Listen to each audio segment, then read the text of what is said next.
You are listening to KLRN Radio, where liberty and reason still reign.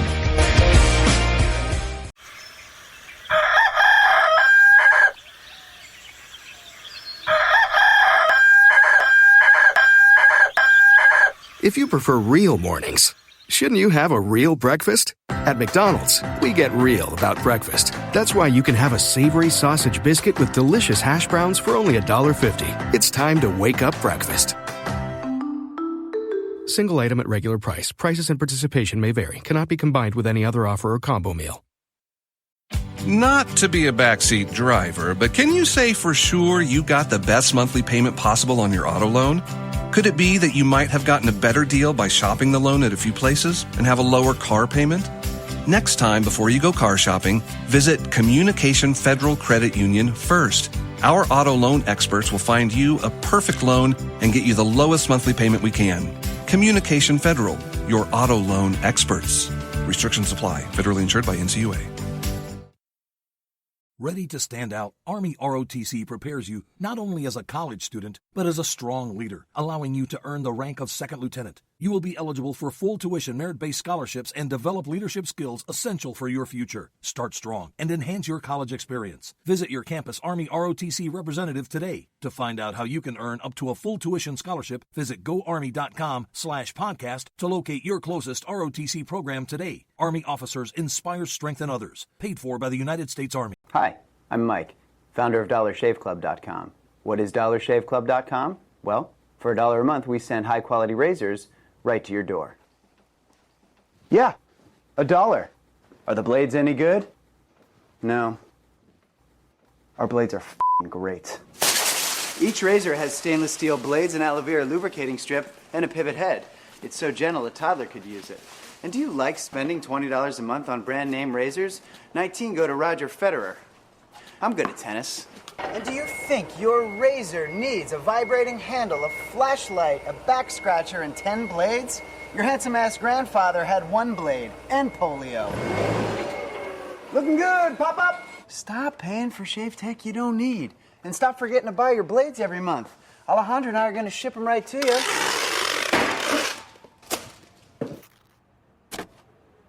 We're not just selling razors, we're also making new jobs. Alejandro, what were you doing last month? Not working. What are you doing now? Working. I'm no Vanderbilt, but this train makes hay. So stop forgetting to buy your blades every month and start deciding where you're going to stack all those dollar bills I'm saving you. We are DollarShaveClub.com, and the party is on. I know karate, I know jiu-jitsu, I drive like a gangster when I'm coming to see you, see you.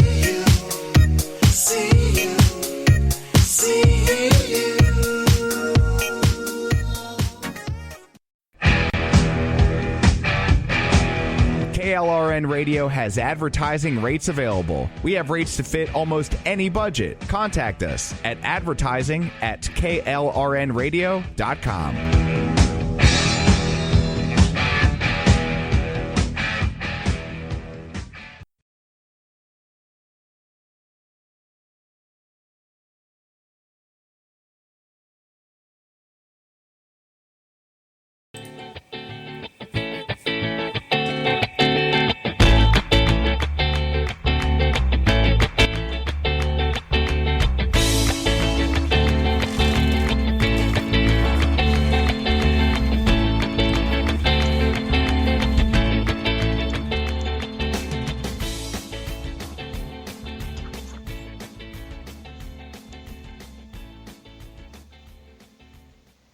Welcome, everyone, to our brand new year, episode 1 of He Said, She Said. With me tonight is our esteemed producer, Rick. How are you doing? I'm doing all right. And before we go any further, because I realized I forgot to load it, this program may contain coarse language and adult themes, and if you don't like it, we don't really care. Happy New Year.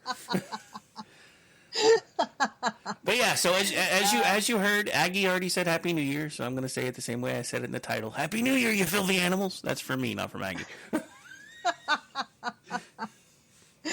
Yeah, it's a brand new year, and of course it's going to be a, dumpster fire. But we're hoping that it's a pretty dumpster fire, like somebody drops in a few fireworks and makes it all look pretty. Yeah, was that's gonna what I'm say, hoping. drop some phosphorus in there so the fire changes colors. Do something. Yeah, I'm kind of hoping for like Greek fire. Steven knows what I'm talking about. But yeah, I don't know. I wrote a couple articles today, and so far 2024 is feeling an awful lot like 2023. Yeah, Right? it has. I mean, there's. I'm always at the. I know I do this every year, every single year. January 1st comes along, and I really honestly expect it to be completely different from December 31st. I'm like, I know that's not how. I know that's not how it works. I know it doesn't work that way, but I wake up thinking, damn it, it's still the same. Like I expect something different. Well, it's because we are the eternal optimists. With the new year, I am. With the new year brings new opportunities, this, that, and the other. I will say the one thing that feels different is I now have an entire new calendar year between me and OU, so I'm kind of happy about that one. Yeah, that's primo. That's primo, my friend. That is that's an amazing achievement. Congrats to you. Yeah, and I was telling Aggie, and I told a bunch of people in the work chat today. I said I don't know what was going on for like a month. I just felt like I had writer's block every time I sat down to try to write anything. It didn't matter what it was. I just couldn't do it. And then this morning I woke up. Next thing I know, I'd pumped out like 2 articles in like 3 hours, and then spaced them out. One of them has dropped. Well, the second one dropped already, but I haven't promoted it much yet. I'll do that after the show. But anyway, so I wanna say thank you to all the Twitchy readers who pushed my content today. So thank you all very much. I have missed you all immensely. I just, for like a month and a half, anytime I tried to sit down to write, either the world ended or I couldn't think of anything, and it was a combination of those things every single time. As an example, I planned to sit down last Saturday and I was like, okay, I haven't written anything in forever. I need to sit down and write. Within 2 seconds of me logging into the Twitchy website that we use to push our content out, my dog died. I was just like, you know what? Oh, You know what? I'm just done. God. I am not even looking at this stuff again until the beginning of the new year, because I'm just done. It's like every time I have tried to do anything other than the bare minimum since November, I've just something's gone terribly, terribly wrong. So I felt pretty good today, actually putting out content again. So yay! We were so aggrieved when you gave us the news of your dog passing away, and I was just like, it's funny because my first dog, she contracted cancer about in mid-October. We noticed it, and I took her in, and the vet said you need a specialist, and so we took her to the specialist, and we started treatment because damned if I was going to be losing my dog during Christmas. I just could not have that. I could not have that. And so she pulled through, and she was with us until the following Christmas. Christmas Day, she passed away. And I just, every Christmas Day, I look at her ornament. She's got a little paw print that's an ornament on the tree. That's cool. And it just, I still grieve, but, and a lot of my friends are like, but it was a dog. And I said, yes, but it is the only creature on this planet that ever gave me unconditional love. And it does make an impact. So grieving for a pet is different. And in my opinion, it kind of goes deeper than grieving for a human being, but that's just me. Well, I mean, and most of the time, unless there's a couple dogs that I had when I was a kid that got hit by a car, this, that, and the other. But most of the time, honestly, it was something that I was expecting. Like the dog had been acting weird for a few days, or we took the dog to the vet and figured out, the vet's like, there's not much time left. Do you want to let her live it out, or do you want to go ahead and put her down? But this one was, and granted, I mean, she was 16, but the weird thing is she was just roughhousing with the other dogs in the house, and then one of them took things too far, so she got pissed off and actually started fighting for real. And then my middle son separated them and then put her in his bedroom because they were fixing to leave. And the next thing I know, I hear her whimper, and she fell, and I could tell that she kind of fell into the door. Well, she's old. She's got arthritis, so I just figured she'd pissed her hips off. So I'm trying to push my way in there to get, to give her aspirin and stuff that we always give her anytime that her hips are hurting her. And so I couldn't even get in there. My roommate was the only one that could actually squeeze in because of how she'd wedged herself in there. And within a few minutes of my roommate getting in there, she was just gone. She apparently had a heart attack. But, I mean, that is heartbreaking. As far as I know, she was 16. I think she may have even been a little bit older than that, to be honest, because she was a rescue to begin with. And they never tell you how old the dog is, just so you know. No, they don't. So I was like, oh, yeah, she's only 1. Turns out they're like 4 already. Yeah, with my first dog, the one that passed away during Christmas, we saved her 2 days before she was due to be put down. So and she was about, I want to say 3 or 4 months old, because when they picked her up, she was a tiny puppy. So, but with the one that I have currently, yeah, I'm pretty sure they lied to me. They always lie. I'm pretty sure they lied. That's just like when we got Abby, which was the dog that just passed away. We were still living in Midwest City. My oldest son, who is now, what the hell, 30, about to be 31, he was 16. So that tells you how long we've had her. Wow, yeah. And quite a long time for a dog. But yeah, so on the sheet it says mixed with German Shepherd. Doesn't say what the other mix was, because I'm pretty sure they got her from the pound in Midwest City. In Midwest City, pit bulls and pit bull mixes are illegal, so I'm pretty sure she was part pit bull from the looks of some of her facial features. But she favored Shepherd enough that they were able to fudge on the paperwork. Which is why I'm also pretty sure they didn't tell me how old. They didn't tell him how old she actually was either, because on the paperwork it said Shepherd mix and age 1. I'm like, no. No. Well, she had a really good life then. Yeah, a really good long life, and he was one of the first people that I told, and he's like, oh, I'm sorry, and I was like, well, I'm messaging you because I can't fucking talk right now. He's like, well, I'm sorry it's hitting you that hard, but you gotta remember, she's old. She had a really good life, and she spent most of it with you. And I said, what do you think I'm bawling for? That's the point. Well, yeah, it hits us hard, and it's a hell of a way to start the new year. But I'm kind of hoping that things just go up from here. I mean, the good news is it was the very end of the year, basically, because New Year's was like the next day. So she almost made it to 2024. I have one of what I call the OG dogs left, because my ex-wife and I had 3 together. One passed away like the week that she left, and then now Abby's gone. So the last one that's left is the one that I never wanted in the first place. My youngest son's Chihuahua. He talked his mom into getting halfway through his senior year, and then I've wound up taking care of her the entire time, which is exactly what I told them both was going to happen. But I was the asshole for pointing it out. Whatever. Yeah, that's the way it is. I hate to disappoint you, but that's exactly what happens. The dad says, I don't want this kind of pet, and 2 weeks later, he is like all over the pet, taking care of it. Well, no, it wasn't even 2 weeks, dude. First night.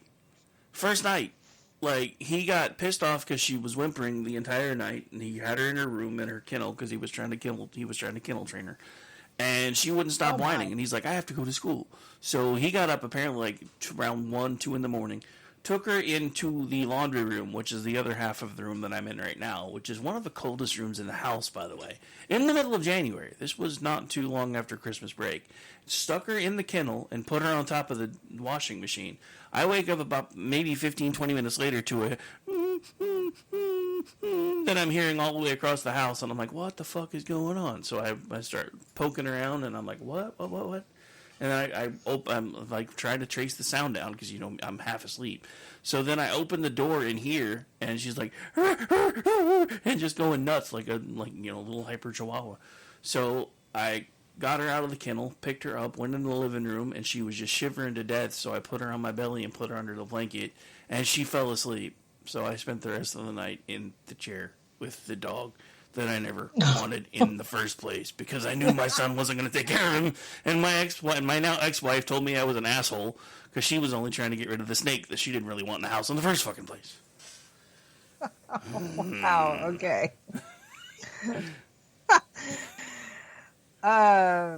You should this should be one of the things you write about in your new venture. When you launch. We'll make a section called rantings of a current ex-husband or some shit. Oh man. So, I know that we were going to be talking about New Year's Eve fiascos and shenanigans and stuff like that. I mean, I'm assuming that you guys just spent a really nice New Year's Eve. We stayed home. Didn't really do much of anything because we were babysitting, and then the extra kid we were watching left, and we kind of just rung in the new year and all went to bed. I didn't make it. I did not make. I tried. I tried, but everybody here was sick, so I was, basically just taking care of several people. And Nurse Aggie's like, screw you guys, I'm going to bed. Yeah, finally, I settled them in bed and everything. Everything was fine. And I cleaned the kitchen. I put everything away. I made myself a champagne cocktail, because I thought it takes me like 2 hours to drink it anyway. So I thought, I'll by the time I'm done, it'll be midnight, and I'll be able to send messages to all my siblings, because we were all going to be staying up, except for my sister who lives in Germany. She celebrated way before us, and then she went to bed, so she was fine. And I didn't make it. It was like 10:30 Central Time, and I was like, yeah, I think I'm done here. I was so tired. Oh man, but the thing was, I wasn't going to be traveling anywhere to watch any fireworks anyway. I didn't make any plans to have fireworks here on our property or anything because everybody was sick. So I didn't even watch it on TV. I think I was watching Murder, She Wrote when I finally gave up the ghost. So I should tell you. I'm just not very fun. Balderdash. Total balderdash. Well, had everybody been, healthy and, happy and everything, so that would have been different. I would have, made finger foods and cocktails and whatnot. And I did have a bottle of champagne ready to go. And I had champagne flutes with cubes of sugar pre-soaked with bitters and the requisite orange peel, ready to make the champagne cocktails, right? Mm-hmm. Yeah, they're still in the refrigerator. Yeah, Every time I open the refrigerator, there's like 4 little flutes all alone. I mean, my last few New Year's Eves really hadn't been that big of a deal. I mean, the last one with the ex was the year before she left, and basically we went out to a casino and hung out for a few hours, which was nice because we hadn't really done anything like that before. And that was the same year that we just taken our first official vacation and everything else, so I'm all thinking everything's grand, and then a year later she's like, fuck you, I'm out. So that one was really hard. I spent most of that night contemplating suicide. Yeah, that was rough. I mean, I'm so glad that, God inspired someone to intervene, and he was there for you. So that was good. So yeah, and then last year I spent with a friend of mine, and basically we just hung out and watched TV and watched the ball drop and stuff, and then I came home, went to bed. And this year I didn't go anywhere. And then I don't know what next year has and what this year has in store yet, but I will say is as much as it sucks that I still fell down like a 6-week long rabbit hole, it didn't last nearly as long this year as it did the year before. So at least the interval's getting shorter. I think I think it is, and I had I don't ever talk about my personal stuff online on the TL or anything like that, simply because I figured, A, nobody's really interested, and B, it's kind of personal, and I don't like putting it out there thinking and making people think, oh, she's just doing it for attention. So I always keep my life pretty private, but it was a rough year personally for me. I suffered several losses of friends and a couple of family members, and my best friend from college, she lost her dad, and it was extremely traumatic for her. So that was, and he was a really good friend of mine too. So that was something that was hard. A friend of mine from Florida lost her husband suddenly, and that was, I mean, so unexpected. This couple, I think they met when she was 18, and 2 weeks after meeting, they got married, and they were inseparable ever since. And I've never met a couple that was more in tune with each other than these two. So when he passed away, it was so hard for her, and it was, to witness her grief was just almost traumatic in a way, because it was so deep. And and I had some schisms in with old friends that just went away, that kind of thing, and dealing with my mother-in-law, who is now 80, and she does not want to be 80, if you get my drift. She still thinks that she is way younger than that, and insists on doing things, and she can't. And having to deal with a person that stubborn is it's a challenge. It really is. And so there have been a lot of things that have been going on personally that I don't talk about. Like I said, I don't think people are interested, so why bother? That kind of thing. And so it took me a while to start coming out of that space, and I'm hoping that I'm still climbing upwards. And a lot of people, you see the memes floating around, the ones that talk about how, people that make you laugh, they could be the ones that are most in pain because of depression and all that stuff and everything. And as we witnessed with Robin Williams and several other well-known celebrities that sadly caved to their personal pain. And, I started wondering if I was in the same boat too, because as you guys know, I'm so invested in putting out stuff that's funny, stuff that will make people smile. It drives me every single day. And I started wondering if I do that because I can't have it for myself. And so I got in touch with a friend of mine. She's a therapist.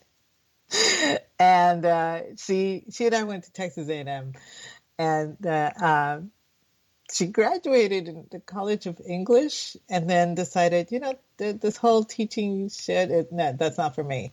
But people are crazy, so let's go into that. So she became a therapist. I don't know how that would be less stressful, but okay. Yeah, but she digs it because she's like, I really like her because most of what she does, she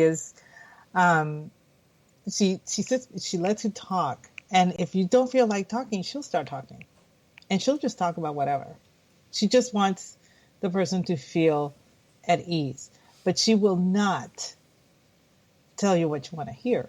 She is the very first thing. If you're shopping for a therapist, I am not the person for you. And so, so she's very particular about the patients that she treats. But I called her up and I asked Martina, if she could help me figure something out. And I told her about my worry that I may be suffering from a clinical depression that I have not been diagnosed with, and everything and all that stuff. And she's listening to everything that I'm saying, blah, blah, blah, and all that stuff, right? And I stop and I asked her, what do you think? And without missing a beat, she says, I think you need more tequila in your life. And that's when I knew I was going to be okay. And I was like, you really think I'm okay? She's like, yes, everybody goes through these, swings. And it's important to note that there's a difference between clinical depression and the swings that most people have. And she said, from what I hear from you, every time that we talk and everything, it doesn't sound to me like you suffer from clinical depression. It sounds to me like you're just in a trough, and now you're starting to come out of it and are going back up to the crest. And she said the trick is you have to recognize that the crest don't last forever, that you're going to go back into a trough, but knowing that makes you handle it better. And so we talked for a long time about that, and that gave me a better perspective as far as everything that had happened in the past year. So I'm starting off the new year with a really good outlook for mental health as far as I'm concerned.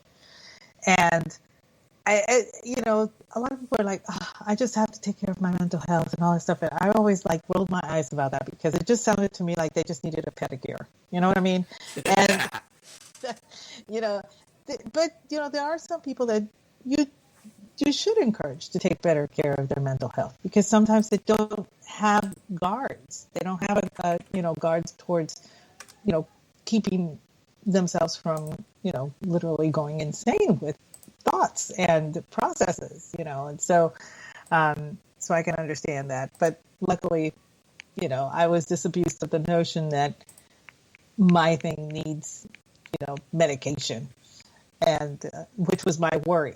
I do not like being medicated for any reason because I'm such a lightweight. So, so she took, she said, I'm not, this is all free advice. And I wouldn't even take you on as a client. And I was like, seriously? I was like, oh yeah, I would never take you on as a client. I'd be booking you for money. That would be it because you really don't have an issue that I can help you with. I can just guide you to where you're already at and tell you, okay, keep going. And that's pretty much it. So that was a nice way to start my new year. I'm not crazy-ish. You might need a second opinion. I may need a second opinion, but you know what? I'm so far removed from civilization that it would be too much of a pain to go find someone to give me a second opinion. So I'm just gonna relish this one and go with that. All kidding aside, I went through a similar thing because, as everybody knows, for the first 2 years that I was divorced, I was doing therapy. And then one day it kind of dawned on me. I'm like, dude, I'm listening to you say all the things that I say to everybody else when they come to me for advice. So why the fuck am I paying you? It's like, because sometimes people aren't good at taking their own advice. I said, well, up until now, I haven't been one of those people. So I think I can figure it out. Yeah, I think, it's a lot of people, they're like, I don't need platitudes, blah, blah, blah, and all that stuff. And I'm like, I get what you're saying, but sometimes those platitudes actually have a little grain of truth in them and a little grain of confidence and maybe a little grain of hope. And maybe you should just read it at face value and then take whatever you can from it. And one of my closest friends, he is very adamant. He hates those little sweet platitudes and shit like that, right? And we were texting back and forth, and he said something, and I tried to cheer him up, and he says, "Please don't give me that bullshit." Yeah. And I was like, "Fine, you know what? Go suck on lemons. Maybe that will improve your mood." And he writes back, "That's what I need. Thank you. This is what I prefer." And there's you just gotta gauge your people and see what they need, and I mean, to me, that was like, okay, I made a mental note, never send X platitudes. Cannot do that. They're worthless. He just doesn't, it's not his thing. but I can send him, why don't you just go fuck a cactus? Maybe that'll make you feel better. And he will cheer up after that. So, you got to gauge your people. Believe it or not, I actually said something similar to somebody once. They were complaining about something, and I said, well, you could always go fuck a cactus. I bet you that probably would make you realize this doesn't hurt as much as you think it did. I know. They're like, you're kind of an asshole, but thank you for making me laugh. Oh. Yeah, so that's me going forward for this year. I want to be, and you guys know I'm a very optimistic person, extremely optimistic. Stephen has met me. He knows, he will vouch. I am very optimistic. You're using the wrong word, ma'am. You are outright and downright bubbly. Yeah, I've been described as such before. As a matter of fact, Orty's mom actually loves my laughter. I had no idea. Orty just sent me a message the other day. It's like, oh yeah, by the way, my mom loves the way you laugh. And I'm like, what? She listens? Oh shit, I'm in trouble. Oh. I'm so host. But yeah, I mean, it's just, I actually had to have I don't know how to call it, but it's like a mental Rubik's Cube moment where, all the colors are in the same place. Yeah. Now the cube itself is not finished, but at least one of the colors is done. That's where my mind is now at.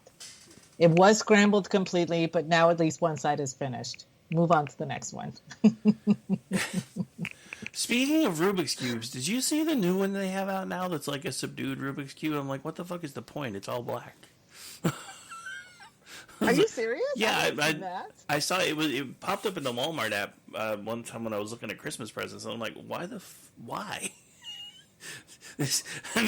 it is actually like the perfect thing for this generation because it's like the participation trophy version of a Rubik's Cube.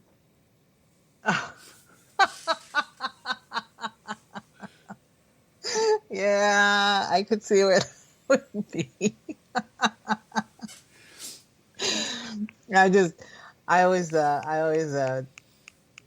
whenever I'm in a big city and I see these young people, dressed like, either they're goth or emo or, whatever. And I'm just looking at them going, man, I wish if I had been that good of a pretender, I would have been a great actress. I would have been fantastic. But these people were such posers. I get it. They're trying to establish some kind of identity. We all did. We all went through that. Some of us failed miserably, so we just gave up. I'm raising my hand. Hey, your identity was well established from birth, Gidget. Oh man, don't say that. My dad said the same thing. But I remember being in school and how the in crowd was, whenever there was a new fashion thing, the in crowd was the first ones to get it and everything, and then as it would trickle down towards the lesser in crowd, they were like, oh, that is so passe, that kind of thing.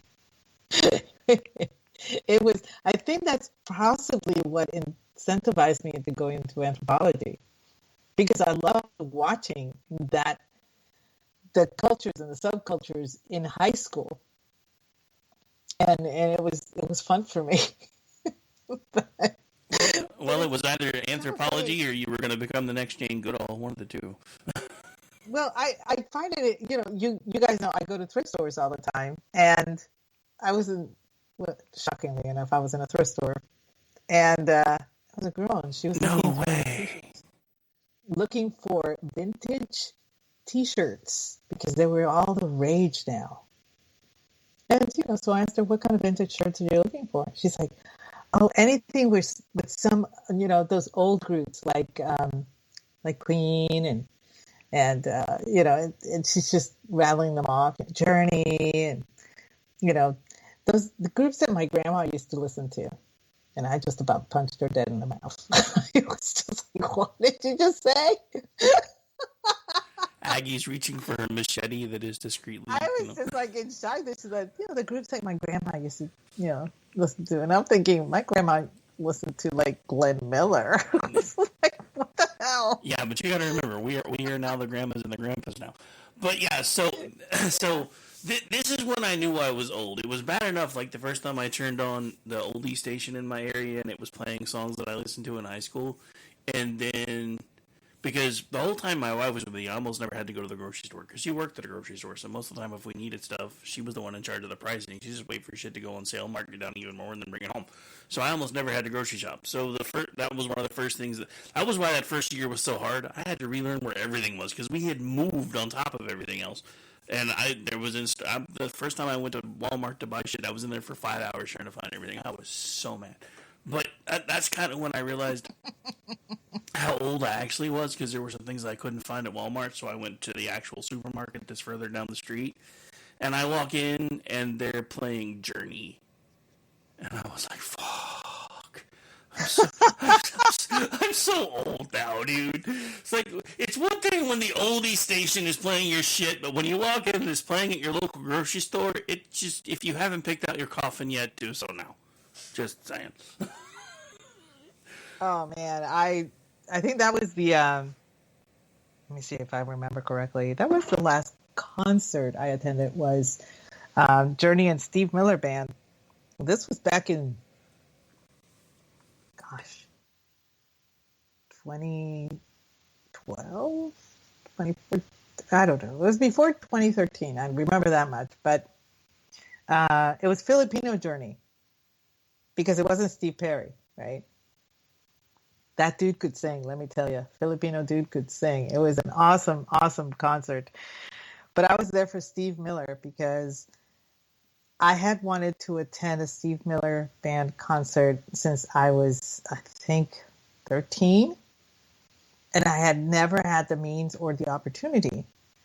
And so when this came up, and it was friends of ours that decided, hey, we have a box, for the concert, y'all want to go? And I was like, yeah, I'll buy tickets for that. And they were like, oh, okay, sure. How many do you want? And I said, 3. Like, okay.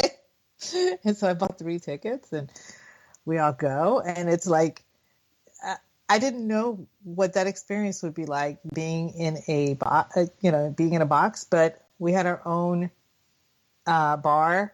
We had our own bartender and a waitress that was taking care of us.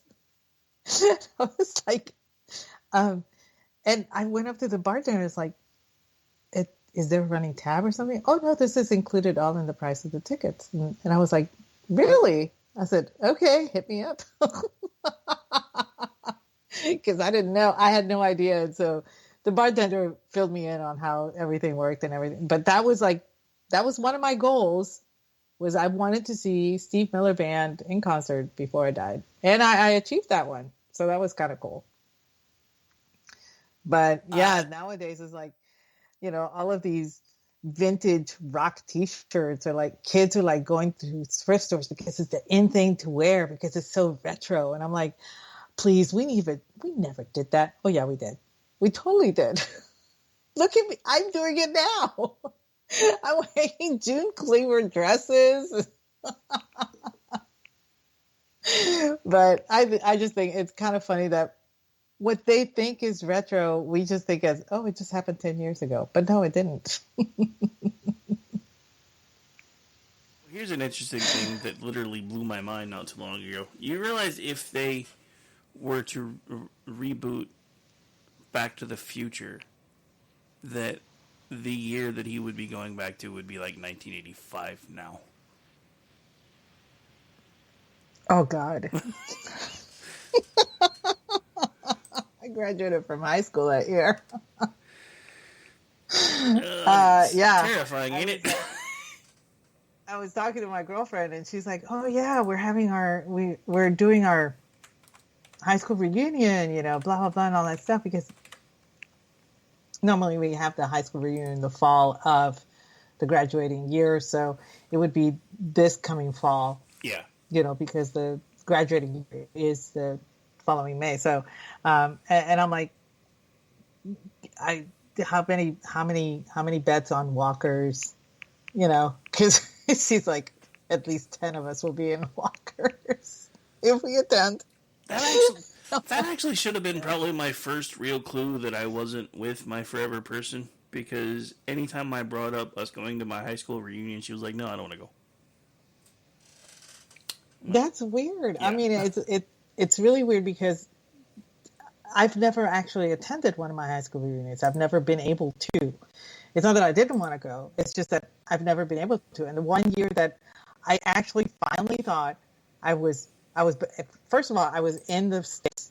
I was in the right state for it. I was living near enough, and I had the time and the opportunity. I had that yanked away from me by a family emergency. So I ended up giving my ticket and my T-shirt away to somebody who had not been able to get tickets, and at least they attended. That was kind of cool. But yeah, my girlfriend Cindy's like, you think you'll attend this time? And she's always being snide about it, because every single time that I've tried attending, just to go and just to hang out, and everything, and we don't do anything fancy at all. We just have a one-day get-together. We pour money into it so we could have a big brisket cookout type of thing, and we just hang out. It's bring your own chair and bring your own drink, and we just basically rent this park, and that's pretty much all we do. But every single year, I've never been able to attend. But it's not because my husband doesn't want to go. It's just I haven't been able. We've been prevented. I mean, life would get in the way. But it's kind of weird that I would have thought that a spouse would want to go to her spouse's high school reunion, meet their friends, that they grew up with. So it does kind of sound strange that she wouldn't.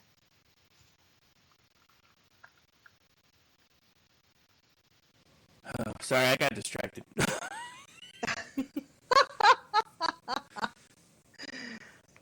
Well, I don't know. We'll see. We'll see if I go this year. If I do, there'll be proof. I'll post a picture that yes, I finally made it to one of my high school reunions. I was just thinking, shit. I don't know. I've lost track. I mean, I was supposed to graduate in '91, but fourth grade was the year my parents got divorced, so I kind of phoned it in for most of that year. I still technically passed, but my mom was like holding back anyway. So I graduated in '92. So what would that? So yeah, I'm about 3 years out from my next big one. I think they make a big deal about the 25 now or some shit. I don't know. Well, this will be my 40th, so it should be interesting. And of course, my girlfriend's like, "You gotta come. You gotta come. People gotta see what you look like." And I'm like, "They see what I look like all the time." And she's like, "No, they don't. They see your face on Facebook, and that's about it." And I'm like, "But they see me." And she's like, "You don't understand." Actually, no, hang on. I did the math wrong. So 92 to 2002 would be 10 years. 2002 to 2012 would be 20. So yeah, I've already missed out on my 10, my 20, and my 30. God, I'm old. Yeah, yeah, we're all there, honey. We're all there. This is why I shouldn't have to do math after I try to write all day too. So that should be one of our goals, is to attend at least one high school reunion, one of the big numbers. And for me, this will be my 40th, so I really should make the effort to go. So I'll probably take a week and go down, visit with my folks and everything, so I can attend my reunion. So I don't know if this makes me a dirty old man or not, but this dawned on me a second ago. Every time you mention June Cleaver, I get ZZ Top's Pearl Necklace playing in my head.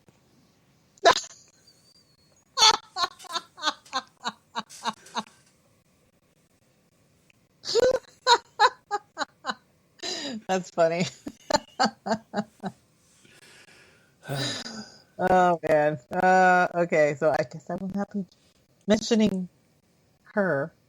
Oh no, you will. You always do. Eventually, I'll cut down part of it and just make it one of the sound effects. Okay. So anyway, yeah, what we were going to talk about 45 minutes into the show, New Year's Eve, because we both had to work New Year's Eve. Yeah, most of my adult life, actually, I worked New Year's Eve because I went from actually protecting and serving to doing customer service work to doing protecting and serving again in the private sector. The one thing I will say that I'm very, very happy about is that by the time Y2K rolled around, I was working for myself, and actually, I still had a badge and a gun on, but the cops were being run ragged that night because everybody lost their damn minds. And it was bad enough, like, working bar security that night, because everybody was just like, fuck it, let's just get hammered, because the world ends in 20 minutes anyway. Yeah, it was fun. I remember the whole Y2K fear, and everybody's like, oh, everything's going to come crashing down, oh my God, and people working around the clock, and everybody's familiar with the movie Office Space, which centered around that whole Y2K thing. I'm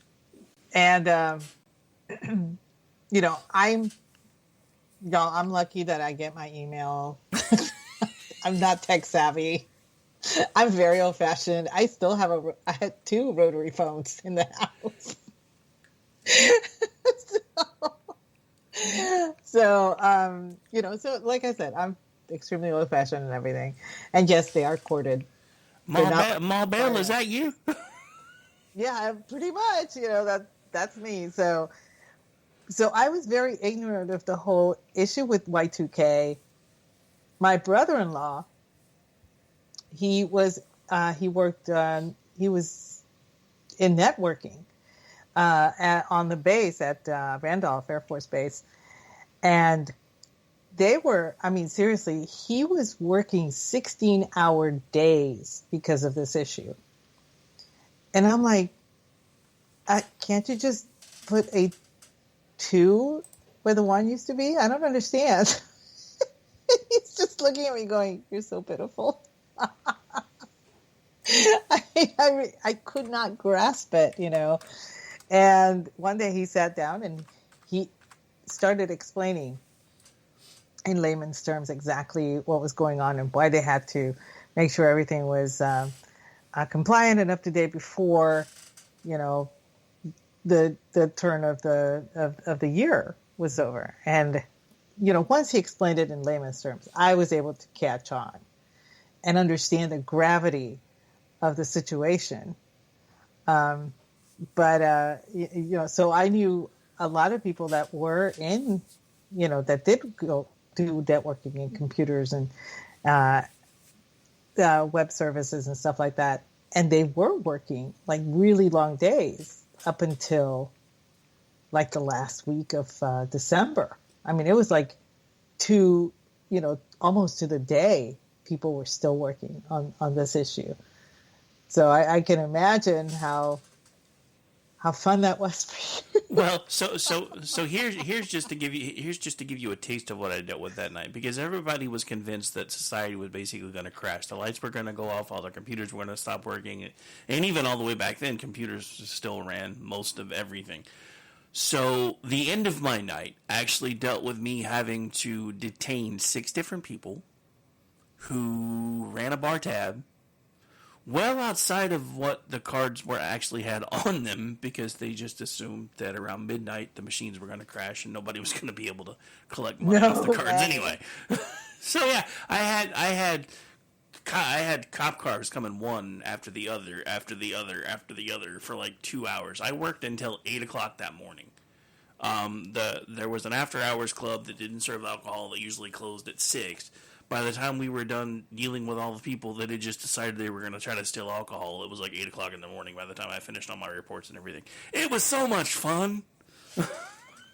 I can't even imagine. I know that at the time I was living in San Antonio, like central, in the Alamo Heights area. So, my approximation to downtown was relatively close, and I could just stand outside and watch fireworks from downtown, and I didn't have to go anywhere. So which was nice. And my neighbor's main concern was the fireworks show on New Year's Eve. And I was like, well, what? It's Y2K.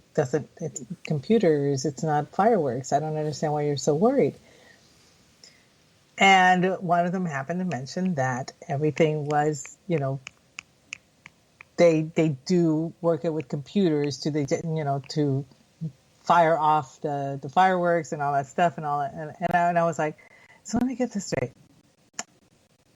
You're more worried about not being able to see fireworks and rather the entire world just collapsing. Okay, then. I see priorities here. But, whenever I would go shopping, this was back when you were still using checks. So when I went grocery shopping, I didn't use a credit card. I used a check, or cash, And I remember going to a store where they were teaching a couple of gals how to use the old credit franking machine. Yeah. Where you put and I was cracking up. I was cracking up so hard because these two girls were like, but why? We have, we do it on the sales machine now. And, we just, I was dying. It was so funny. But several of the people that worked had small businesses and everything, stopped using the computer system and just franked the cards for the last month of the year just in case. That is how worried people were about Y2K. I was just like, I'm just paying with a check. And if, but it didn't hit me that the computer at the bank had the check. So the bank was still running on computers, so who knows what would happen to the check or not. But, luckily nothing dire happened, nothing weird happened. I think there were a few little glitches that we heard about in the news, but nothing that didn't get fixed right away. So yeah, there were a couple. There were a couple of little things that happened here and there, but yeah, just like you're talking about in the chat, not a single plane fell out of the sky. There was no, weeping, gnashing of teeth, dogs and cats living together, all that shit. Which, I don't know. I was still fairly young back then, so I was kind of looking forward to seeing if the world was going to end. And it was funny because a lot of people were very worried about the whole end of civilization. And here I am thinking it cannot come soon enough. Honest to God. Well, the thing about it is, has that really changed for either one of us? How many times a month do we put out a tweet, Smod, where are you? I know. I've given up on Smod, man. I have given up on that bitch. She refuses. Bigger fucking tease than Y2K, damn it. Yeah, it's just, oh my God, please. And it's funny because, we were, this past August, I went out to my parents and we had a small get together with all my siblings as well. And because my sister was moving to Germany. And my dad happened to mention something about how the world's going to hell, blah, blah, blah, blah, because, I don't know, something happened on TV that he was watching, whatever. So that incentivized us to talk about the world ending and, what would happen, and all that stuff. And my mom, from the kitchen says, oh, y'all you couldn't deal with it. You wouldn't survive. You don't know how to live off the land, blah, blah, blah. I looked at Mom and says, Mom, you taught me how to catch, kill, pluck, prepare, and gut a chicken. I really don't see how I can't apply that to another animal. And she was like, you remember all that? I was like, yeah, I remember all that. My other sister pipes up, of course we remember all that.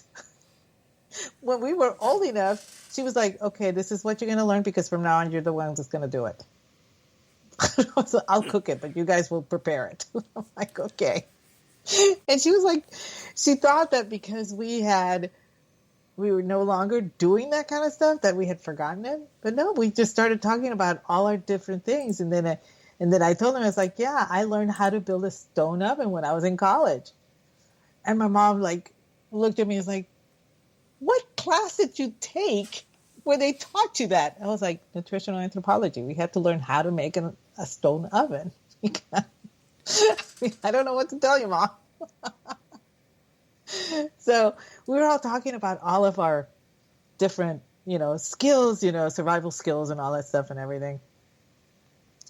And, I was telling you, it's like, yeah, on the property that I'm at, we have willow trees, we have pine trees, we have hickory, we have this, we have that, so we can do tea from pine, we could get medicinal stuff from the willow bark, we can get this, we can get that. We also found this, we also found that, blah, blah, blah, and I can make this and that and the other thing from it, and blah, blah, blah. Oh, and we do have soap roots, so I can actually make 2 different kinds of soap, one with lye, one without lye, blah, blah, and I just keep going and everything. And my sisters finally just look at me and it's like, how do you know all this shit? Because Mom didn't tell us how to do this. And my mom's looking at me going, you make soap? And I was like, I was bored. I learned all this stuff because I was literally bored, So they were like, we're going to all move in with you when the world goes down. But, I know several of us at KLRN prepare for certain things. I mean, Al is a good prepper, and he has a really great show, Playing in the Dirt with Stacy. So that's always a fun show. And, we each bring something to the table. Some of us bring things to the table. Others of us do things under the table. Oh, wait, never mind.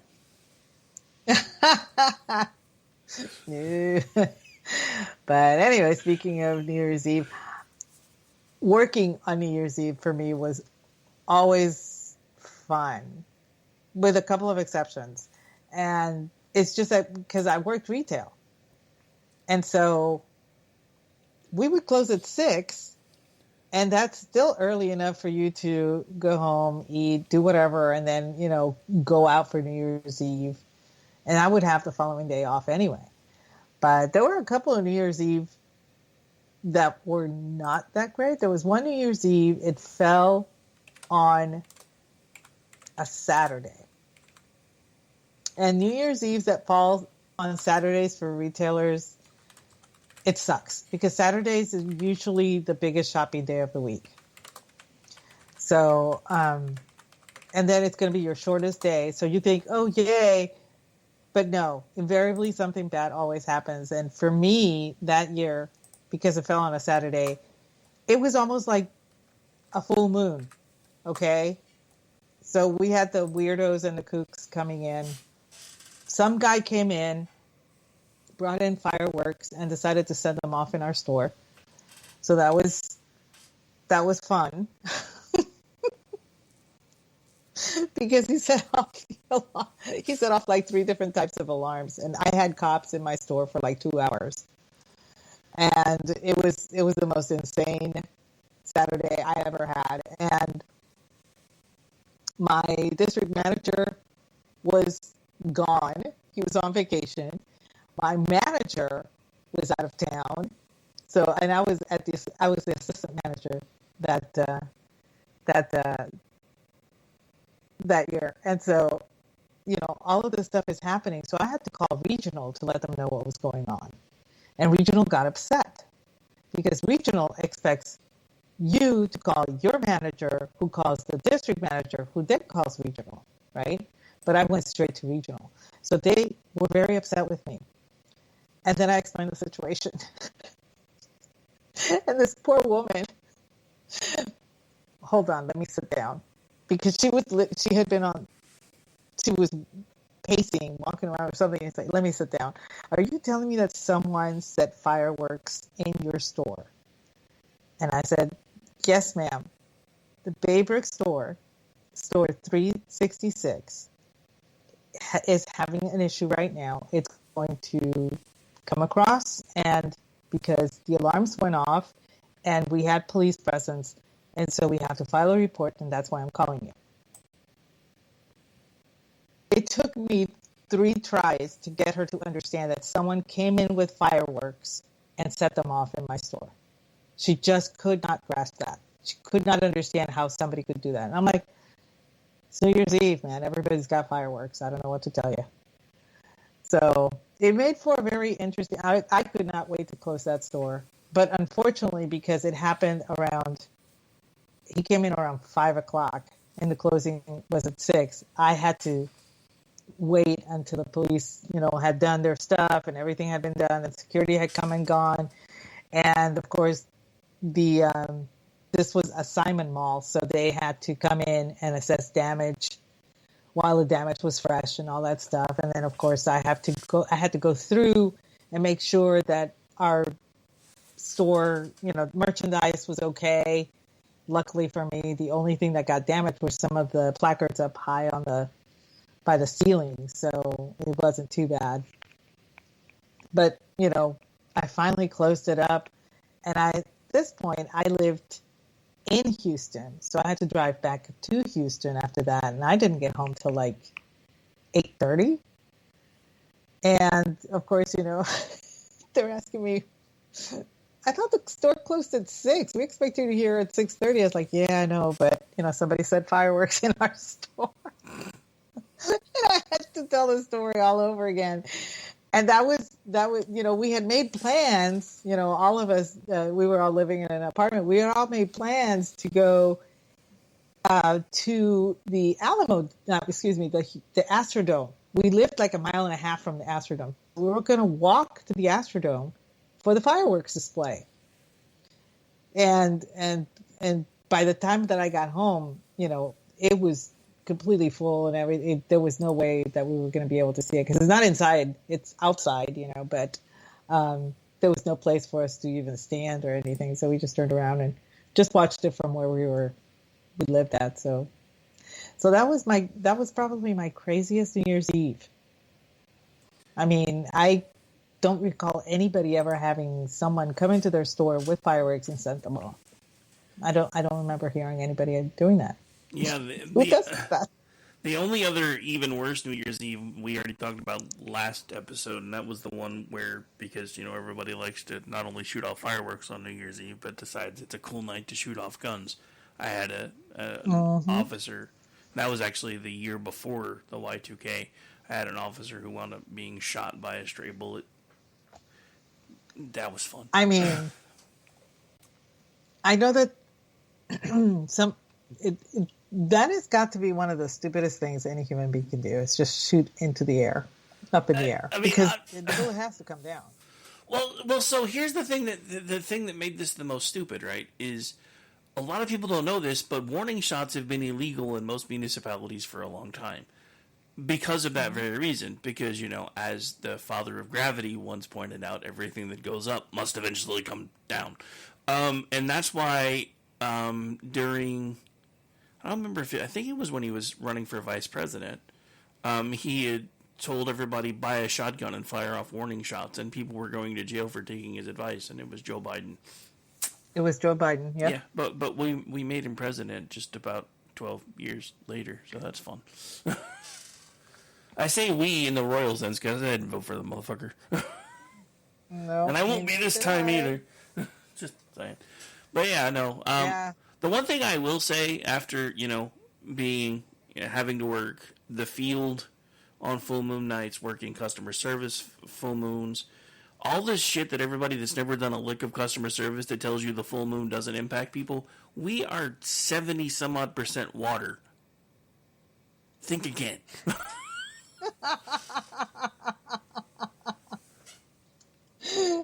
It's true though.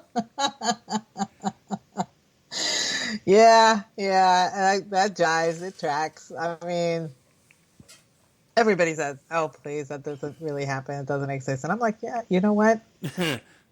I'm Catholic, but there's room. There's room for other thoughts. There's room for other things.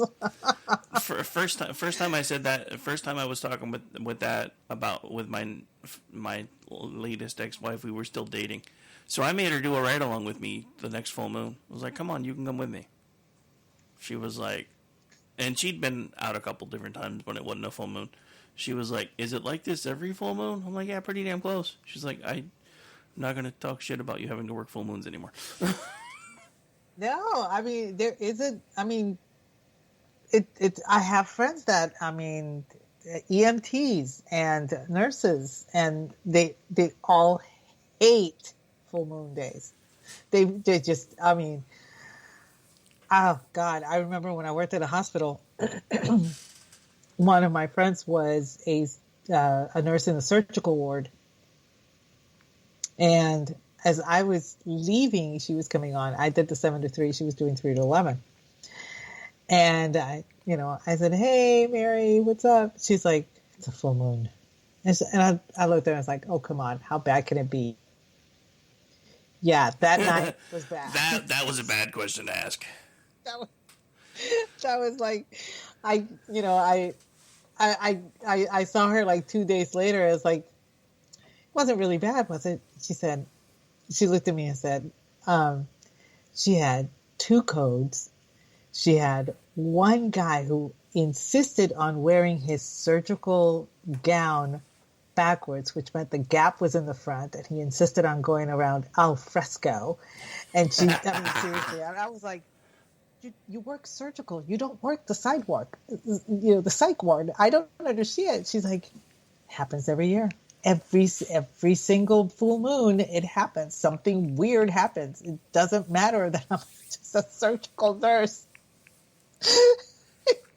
I was like, oh man, I'm never going to make fun of it again because there's some validity to it. No, I mean, it's legit. And I mean, think about it for a second. Everybody knows what happens to the tides during a full moon. Do you really think that a little vessel that is at least 70% water isn't going to be impacted the same way an ocean is? It's really funny that you should say that, because I remember I think I was like 16, and my parents had a timeshare at Padre Island, and we went, and one night, it was a full moon night, and it was weird. My sisters and I, we were hanging out by the pool, whatever. And it was like, I could feel like there was a certain attraction to the ocean right now. Like I had to go out there. And I told my sister, number 2, I said, "Hey, let's go to the beach." And she's like, her eyes just popped out of her skull. It's like, what do you mean, let's go to the beach? You know that we're supposed to stay here. You're like the straight arrow. You never want to go, against, the rules or whatever. And now you want to sneak out to go to the beach? And I was like, I really want to go to the beach.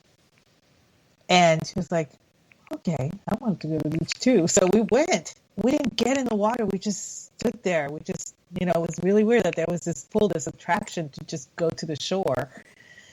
And, after a while, I think we stood there for like 30 minutes, and we were just talking about how, peaceful and everything. And of course, there's nobody around because it's dark. The moon's out, but it's after, the sun's gone, so nobody's getting a tan.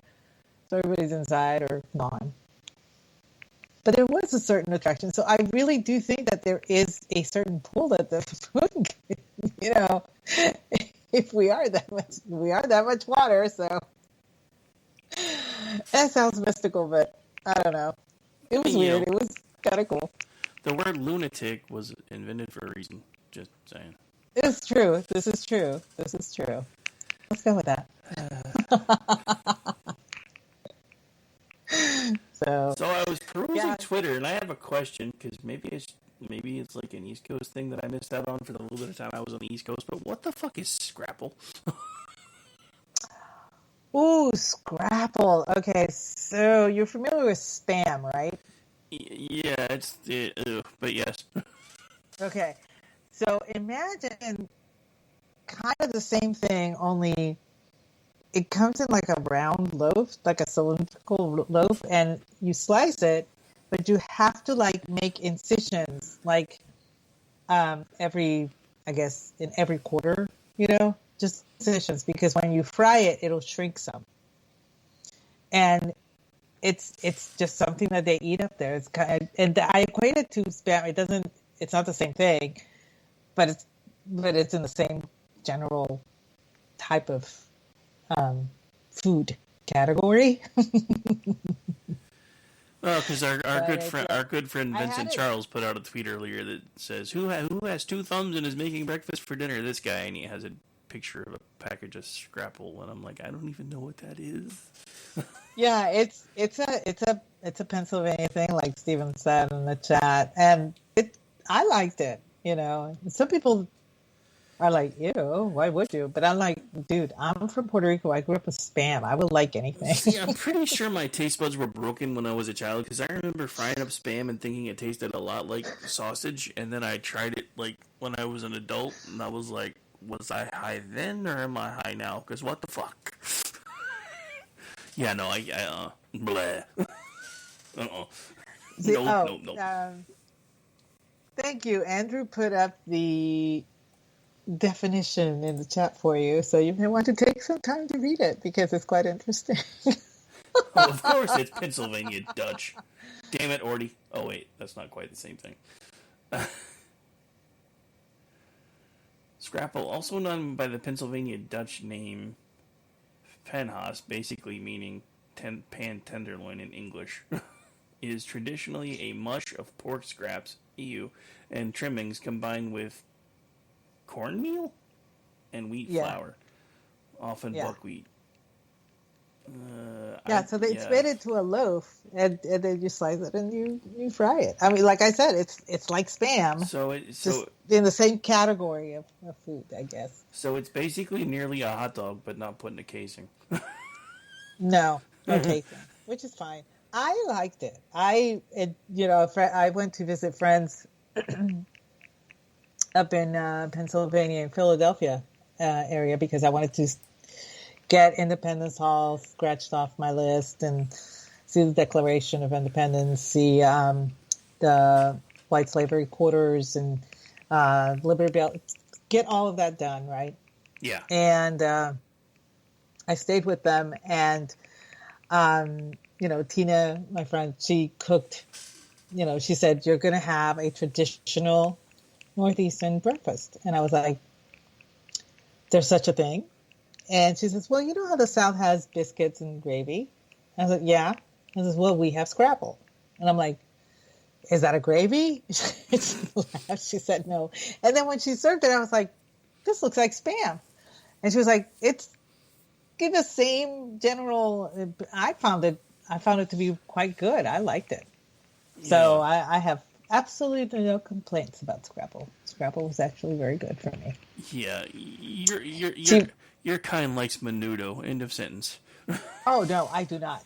I said you were kind though. Pass on that shit. I have eaten tripe before, but the tripe has to be fried. I cannot have it boiled. And menudo, for all intents and purposes, or however it is that the saying goes, it's just vomit.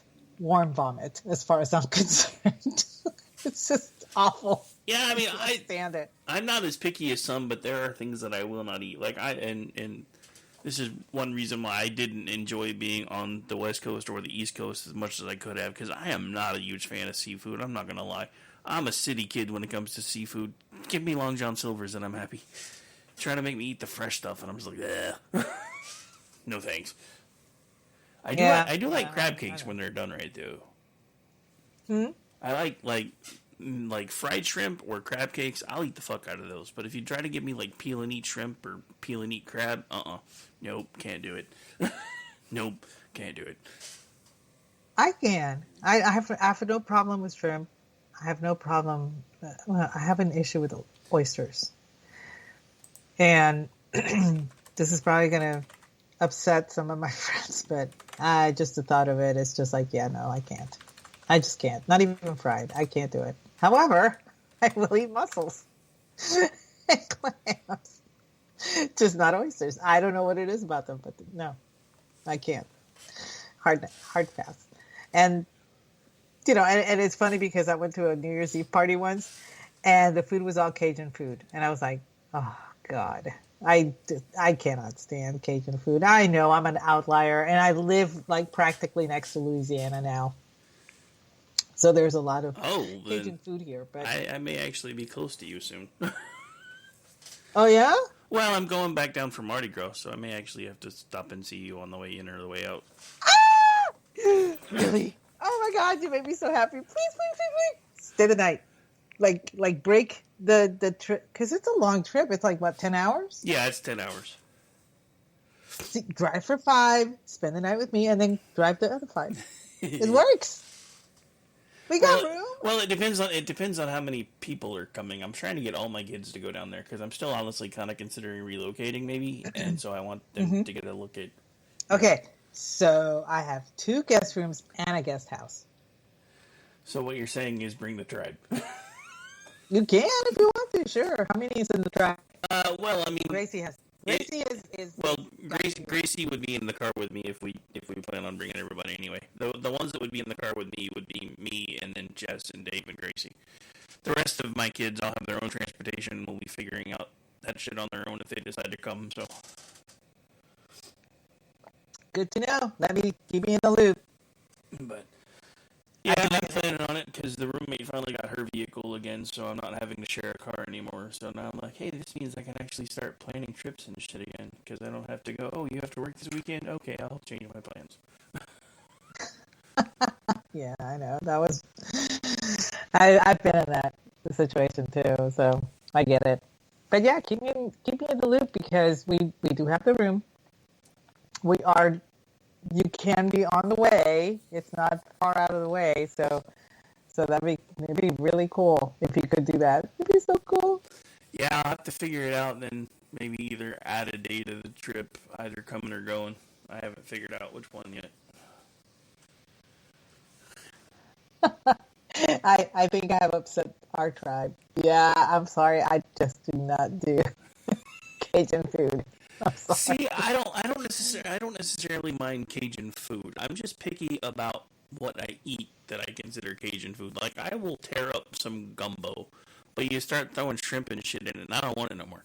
And that was one of the things. That's the funny thing, because, Michelle, a friend that I got to know the first time I went down to Louisiana, has been down there for a long time. And she was trying to get me to eat crawfish and everything else while I was down there. I was like, no. And it turns out she don't like it either. She just wanted to see if I'd eat it. I'm like, so wait, you don't like them either, but you wanted me to try it? What, were you trying to make me throw up? She's like, maybe. Okay. Well, it's really weird because it's just the roux part of gumbo. For some reason, it tastes like dirt to me. So it's hard for me to get past that taste. On top of which, the exuberance of cayenne, it's too much for me. Well, that's really weird because a roux is basically just running gravy. I get that. I don't understand what it is about it that makes it taste like dirt. But so you remember when I said that you might need to get a second opinion about whether or not you were crazy? Yeah, I know. I get it. I may have to ask Martina if she can hit me up with somebody else. I don't know. But I kind of I'm digging the fact that she said, yeah, you're okay. You just need more tequila in your life. And I'm like, okay, that tells me everything I need to know. But anyway. The question you failed to ask her is there enough tequila that I could possibly have in my life? Well, she's a tequila gal, and she knows that I'm not that much of a tequila person. I'm more of the vodka and the rum, that kind of, and bourbon, that kind of thing. But it was her way of saying I'm okay, and that was very gratifying. I've never really been a big tequila person. My ex-wife was. The one thing that I will say, because she was always Cuervo, and then as we started making more money, she started buying Patron. I will say Patron actually does not taste bad as far as tequila goes. I'm because I'm not a big tequila drinker, I'm more picky about it. And I have one here that's what my girlfriend says is a sipping tequila, which means if you don't mix it with anything. This is just for the pure enjoyment of tequila. So if you stop here, you'll try it out. Tell me what you think. Sure. But see, my dad has sipping whiskeys too. But the thing, my dad always makes the mistake of pouring me like a sipping whiskey or a sipping sherry or even a sipping brandy in a shot glass, and then not telling me that it's sipping. So. So you just down it? So, I mean, if you hand me something in a shot glass, I'm going to shoot it. So, I mean, fuck. And then he just looks at me because he's, like, waiting for me to, like, start coughing, gagging, whatever. And I'm just like, that was awesome. And he's like, dude, that's, like, sipping sherry. You're supposed to sip on that. That's not burning the back of your throat or anything. I was like, no. He's like, fuck, boy. Dang. Okay. Well, you shall not lack for any spirits while you're here. So there's that. And I just saw that Mike said in the chat that he and Bart may be paying me a visit too. So I'm happy. Well, I mean, honestly, so my plan so far for 2024, Mardi Gras, I was going to do CPAC, but nobody from the crew is going this year, so I'm not going to mess with it. So I'm going to put that money I was going to put towards Mardi Gras. And then I believe it's in October, I am going to be going to, well, if I can find tickets, I'll be going to the OU Texas game. And if I can do that, I plan on bringing at least one of the kids and probably Michelle. That would be cool. So, Jen's already told me, she's like, if you come to the game, I'm going to hook you up. And it's going to be awesome. We do all the tailgating here, and we do this, and we do that. I'm like, well, I've never been, and I've always wanted to go, so I'm going to figure it out this year. Yeah, this is another thing. I don't make resolutions, but I do figure out, hey, I want to do this, so I'll make a goal, that kind of thing. About the only resolution that I stick to is my Lenten diet. I give up everything during Lent, but outside of that, I don't make resolutions. I'll be this year. I'll do this year. No, what I do is I figure out where my interests are as the year goes, and then I make a plan to achieve that particular interest. So I think the way you're doing it is how I would do it. Like, oh yeah, I'm interested in doing this, so that's my plan. I will be going there. I wanted to do Mardi Gras in Mobile, the birthplace of Mardi Gras. Yeah, I didn't even know that, honestly. I think you were the one that told me. Yeah. And I told my crew, it's like, hey, if we ever get together for Mardi Gras, it has to be in Mobile. I've been to New Orleans, and admittedly I was young, and we spent 6 hours in the car to get there. We stuck around for 2 hours and then got back in the car and drove back to College Station. So oh no, it was kind of a blur. When we went down, we were down for days, but we didn't actually ever go into New Orleans proper. There's a lot of parades around, and we stayed in the suburbs and the exurbs because they were all more kid friendly, and we had little ones around. But yeah, I was down there for days. I think we hit maybe 5-6 parades by the time we were done. God, I was so worn out when we finally got home. Like I said, it was my freshman year in college, and my dorm neighbor, she, the room next to me, she wanted to go. She was a senior. And she said, I have a car. I just want company. So who wants to go with me? And she said, sure, I'll go with you. But of course, I was under the drinking age. So I didn't even get to drink while I was there. I got a lot of beads, though. I mean, everybody was throwing beads everywhere. And all you had to do is pick them up off the ground. It was that. They just dump all these beads everywhere. Oh, yeah, it was crazy. And I started showing the pictures with all the beads, and everybody's like, my God, what all were you showing to get all those? Like, absolutely nothing. They were just throwing them everywhere. Yeah. Now, back then, it was the beads that were rare were the pearls. The ones that look like pearl necklaces. Those were relatively rare, and you actually have to show your tits in order to get those thrown at you. So I didn't have any because I was not doing that. But the girl that, the senior, she did it. She did it like 2 or 3 times so that she could get those. So she could bring them back and then show everybody what she did to get them. That was just like, so not me. But now, you can get also, they throw them. And back then they were just beads. They didn't have any figurines and nothing was like different or whatever. They were just plain beads. So everybody had the same stuff, I guess. So yeah, you're gonna have to bring back some beads. So if you guys drive back up and stay another night, bring me back some beads. Oh, sure. That's not an issue. I still have like 3 bags of crap I got from the last set of parades because I haven't been able to give it to all the grandkids yet. Holy crap. And I always wondered, where did they get the money to buy all this crap to give away? I mean, I get that it's cheap, but it's still, there's so much volume. Craziness, ain't it? Okay, find out your Mardi Gras name. First name, use your month of birth, and then use your shirt color. May Black. Cajun Jambalaya. That would be mine. Nice. That's so not me. None of that is me, but okay.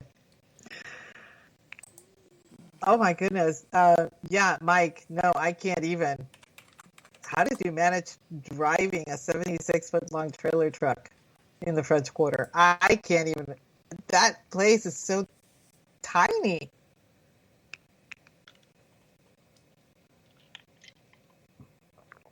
I know. I'm rambling along because, I'm reading what's in the chat. No, you're fine. I was actually looking at something else.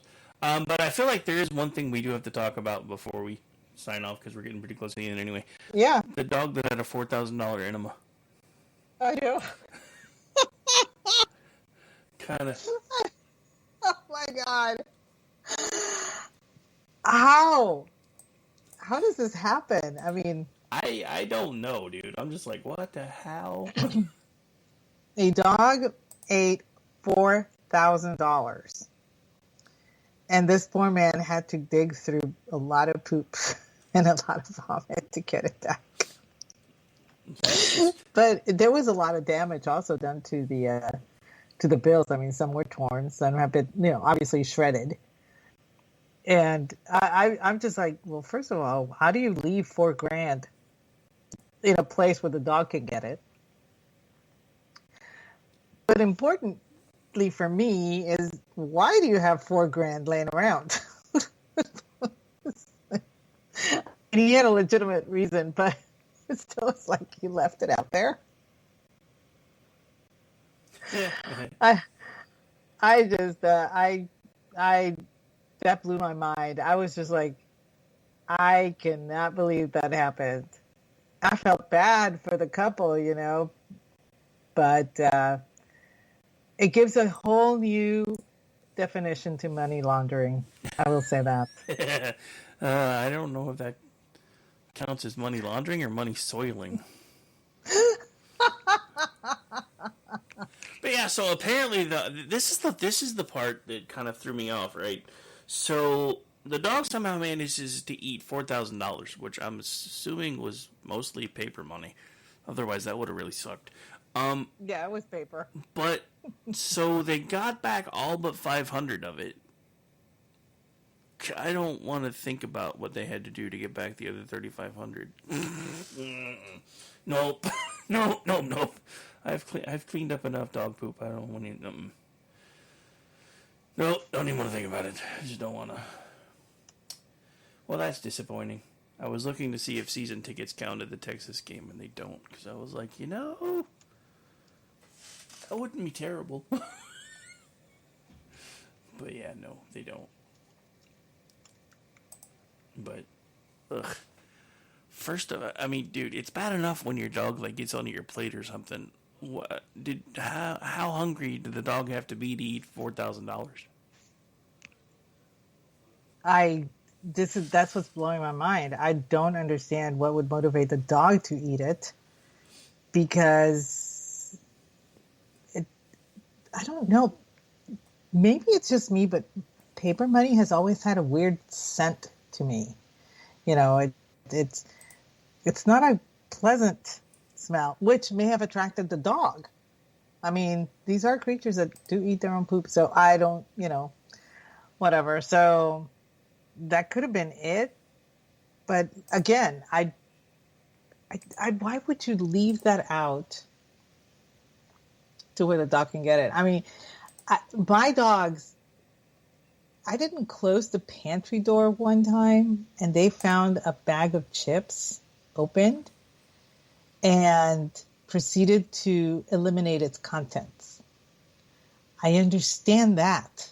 I get why they would be attracted to the bag of chips. I don't understand why you would be attracted to a pile of money to eat it. I just don't get it. But, I don't know. No telling. The dog has expensive taste, that's for sure. Dang. OU season tickets have gotten cheaper. Maybe it's because we moved to the SEC. Or we're about to. Good. I'm looking at almost field level seats for like season tickets. I mean, it's like $2,000 a piece, but that's season tickets. That's like every home game. That's cheap. Yeah. I used to complain about when I was at Texas A&M, when I was a student, and if I wanted to buy tickets to all their home games, book, it was a whopping $40. Yeah, and I complained about that. I thought, who's got $40 to spend on this stuff? My God. Well, I mean, to be fair, that was back when it was like $2 to go to a movie. It was now it's like 20. I'm like, I'd kill to have $40 a ticket. Well, so the other thing that I figured out, because there's been a couple times over the last couple of years that people wound up giving me tickets that they weren't able to use. If you really, really want to go to a local game, you can find tickets dirt fucking cheap. They're selling them day of for like scraps because they're trying to fill it up for TV. Wow. Okay. But that's usually like, if you really want to just be able to go to a game and enjoy it and be able to do it cheap, pick a gloomy day where it's sprinkling a little bit because nobody wants to come out in that shit, and then you can get like $20, $30 tickets. Because I was walking, me and my middle son went to an OU game a few years ago, and we got the tickets from one of my great aunt at the time. Because they had season tickets, and her husband had just passed, and it was raining, and she didn't want to deal with it. So she just, do you guys want these tickets? She said, I know you've never been to a live game for OU. And I said, sure. So it turns out it was raining that day, so I'm sitting there, and it's just me and, actually, I guess it was me and John for that one, because me and Dave went a couple of years ago. But it was me and John, and then so we're walking to get in, and everybody's like trying to sell tickets for $25 and $30, and I was like, damn it, if I known it was going to be that cheap, I would have brought Kyle and John. Or Kyle and Jess, I could have paid another $20 or $60 and had everybody watching the game with me. Wow. But anyway. Yeah, that would have been. I know my sister had a friend when she worked at Randolph. He had season tickets to the Missions, the minor league baseball team in San Antonio. But the family had a hard and fast rule. Sundays were family days and not for going to places. They stayed home and they did things with the family. It was just the one time that they would reconnect, after church and everything. So whenever the Missions had a game on Sunday, he would give the tickets to my sister, and my sister and I would go, and it was so awesome, free tickets, and they were like in the box and everything. It was great. So yeah, those were the days. Anyway, well, I guess we have come to the top of the hour, a little past. Yeah, a little over. We're good. We're good. It was nice talking about New Year's Eve and all of the weird shit that happens. But here's hoping that this year will be a little bit more calm. Remember, everybody, You are not a dumpster fire. You're a beautiful dumpster garden, and live up to that. I plan on doing so. I actually have I found a free pattern for that, for a cross stitch. You are not a dumpster fire. You're a dumpster garden, and it's a dumpster with flowers. That is So funny. totally doing that, and I'm gonna hang it in my workspace. So remember, everybody, let's start off the new year being dumpster gardens. Yes. So anyway, Rick, where can we find you? All right, well, tomorrow night, Ordy and I are doing a makeup episode of Juxtaposition. We are doing the recap of the hottest shows for Juxtaposition of 2023, so make sure you tune in for that. And then off Monday, but editing for Michael, so the Loftus Party podcast, which usually drops either late Tuesday night or early Wednesday morning. I'll be doing that on Monday, probably, and then writing again for Twitchy. Just put out 2 again today for the first time in a while. It was weird. I was telling Aggie this earlier. It was like, for like 6 weeks, it just felt like I had this giant writer's block, and all of a sudden it was just gone. So, Well, I've started writing so that I can get into the habit of writing. yeah, I mean, that's the other thing I've got to figure out is because I really want the new news site to be live by no later than mid-February, but I got to start figuring out how I'm going to do all that too because I haven't even really started. I'm too used to being able to say, hey Jeff, figure this out. And Jeff's like, I'm working now, so I don't know. Like, no. I get spoiled when I have good people around me, and I'm used to being able to lean on them, and they're like, yeah, I have a job again, so good luck, buddy. No, he didn't really say that. He just said get back to me after the first of the year, and I hadn't done that yet. Because I'm like, I don't know. I know what I want the site to look like. I just can't get from idea phase to being set up. Because I kind of like what the Blaze did to a point, because it almost looks like an old-timey newspaper. I kind of want the same kind of look, but different. Because I don't know. There's something about just a newspaper. Probably because I always wanted to be Clark Kent when I was a kid. Or Peter Parker. that would be cool, though. Everything retro is back in, so that would. Well, yeah, don't have to tell me shit. They have a fucking Atari 2600 clone that plays like the 2600 in the, what is it, the 80 something hundreds, and it's got HDMI hookups. So it's like, dude, I have an Atari in the garage that I can't play anymore because I can't find anything to convert it to an HDMI hookup. And this thing's only $200, and it would play all the cartridges already. Plus, it has a bunch of other ones. There you go. Honestly, kind of thinking about buying it. Yeah, we have an Atari here. We got it, believe it or not, at an estate sale. Guy was just selling it with 26 cartridges, 25 cartridges, I don't know how many. And it was an Atari 2600, 2 joysticks and everything. All of the, things that plug into your TV, whatever. And he said, yeah, you can have the whole lot for $50. And I was like, does it work? He says, I don't know. But, my dad had it, and then he put it away, and he just, when he was never played it again. So we fired it up, and sure enough, it does play. So, but yeah, no HDMI. So yeah, just to kind of give you a comparison. So comparable seats for just the OU Texas game are 1,071 each. So I guess season tickets aren't so cheap after all. What did you say? Yeah, $1,071 each. Oh my God! That is for lower zone section 5, row 60. You can get $500 seats if you want to sit in the nosebleeds. I will watch it from TV.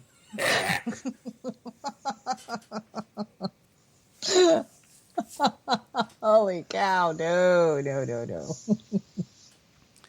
See, I was annoyed when I first figured out that the season tickets didn't actually come with that one, because I'm like, it's technically a home game for both sides, because it's neutral territory, so what the fuck? Why do I not get that one built in? But yeah, I don't know. Oh, good luck with that. Anyway, game's not till October. I have time to win a lottery or some shit. I don't know. True. All right. So where can folks find you? Well, you can find me at Aggie Regan and Aggie the Barkeep. Those are over on X. Tuesday nights, 8:30 p.m. Eastern, doing the Cocktail Lounge with the ever suave Brad Slager. Friday nights, doing He Said, She Said. 8:30 p.m. Eastern with you, and hopefully we'll get Mickey back on track soon. Who knows? We also do once a month, the last Wednesday of every month, 8 p.m. Eastern. We do Toxic Masculinity with you and G and Orty and Andrew and myself. And that's always fun. And Jeff and I have now teamed up, and we have a new podcast, Spirited Books, where we review books and we pair them to a cocktail or a brew. That is the second Monday of every month. And stay tuned because it's coming up. It's this Monday. So that'll be at 8:30 p.m. Eastern as well. Apparently that's Aggie time. Thanks so much for joining us. Yeah, you might as well just stop saying 8:30 p.m. Eastern and just saying this show will be airing on Aggie time. Aggie time. Thanks for joining us, y'all. We hope you have a great Friday night. Bye, everybody.